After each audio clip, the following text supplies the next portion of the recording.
जय शिवराय मित्रांनो, आज आपण आलोय लालबाग परळमध्ये. लालबाग परळ म्हटलं तर गणपतीची पंढरीच आली. आज आपण चाललोय कविता पाटील यांच्या घरी. तर चला तर मग दर्शन घेऊया. माफी राज महाराजांचे गडकिल्ले हे केवळ ऐतिहासिक वास्तू नाहीत, तर पराक्रमाची आणि शौर्याची स्मारक आहेत. पण आजची त्यांची दुर्दशा बघवत नाही. शासनानं हजारो कोटी रुपये नव्या पुतळ्यांवर खर्च करण्यापेक्षा शिवछत्रपतींच्या पदस्पर्शाने पावन झालेल्या गडकिल्ल्यांच्या दुरुस्ती आणि देखभालीसाठी खर्च करणं कितीतरी महत्वाचं आहे. गडकिल्ल्यांचा आपला हा सुवर्ण इतिहास आजही आज हा इतिहास जपायला हवा, पुढच्या पिढीपर्यंत पोचवायला हवा. हे भान सरकारला यावे आणि हे ऐतिहासिक वैभव निरंतर जपले जावे हीच अपेक्षा.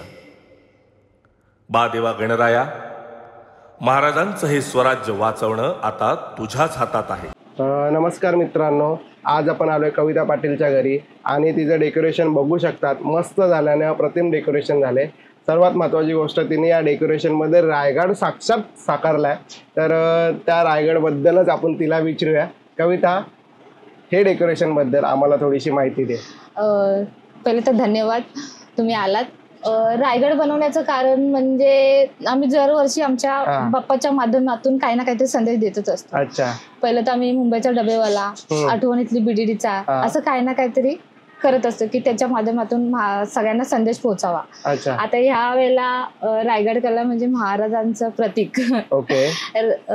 गड किल्ले बनवण्याचं कारण की महाराजांचे पावन स्पर्श झालेले, लाभलेले हे गड किल्ले हेच आपले स्मारक आहे. महाराज म्हटलं तर रायगड आला आणि रायगड म्हटलं तर महाराज आलेच. हो, प्रश्नच नाही. मग ते गड किल्ले हेच आपले स्मारक. अच्छा. जर आता तर तुम्हाला माहितीच आहे, गड किल्ल्यांची दुर्दशा झालेली आहे, म्हणजे एकदमच अवस्था बेकार आहे. तर जर आता अशी आहे तर आपल्या पुढच्या पिढींना आपल्या महाराजांचा इतिहास कसा दाखवणार, कसा त्यांना कळणार आपले महाराज काय होते.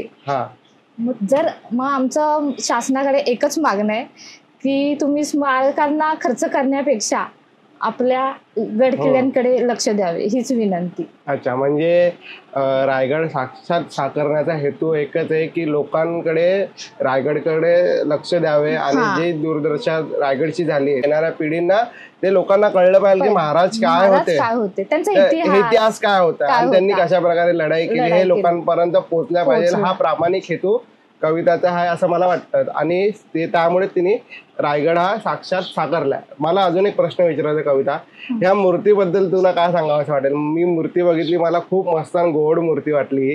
म्हणजे फुलपाखरू बघशील, गणपतीची सोंड बघशील, तर ह्याच्याबद्दल तू काय बोलशील आमच्या प्रेक्षकांबद्दल? म्हणजे ह्याबद्दल थोडस माहिती सांग प्रेक्षकांना.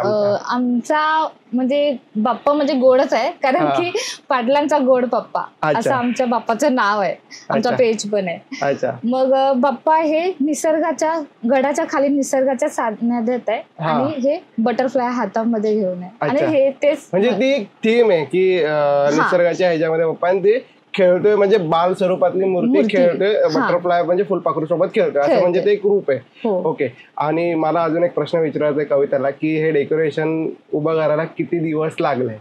हे डेकोरेशन करायला 2 महिने झाले, म्हणजे 2 महिने लागले तसे. ओके. आणि ह्याच्यामध्ये किती, म्हणजे हे तर टीम वर्क आहे, तर हे किती लोकांनी ह्याच्यात तुला मदत केली त्यांची आम्हाला त्यांच्याबद्दल पण थोडी माहिती सांग. थोडे हे टीम, तुम्हाला तर माहिती आहे टीम वर्क शिवाय तर अशक्य गोष्ट आहे. प्रसाद काळसकर म्हणून आहेत ते, आणि संकल्पना वगैरे आमचीच आहे. मग सगळ्यांनी मिळून हा आम्ही प्रयत्न केला एक छोटासा.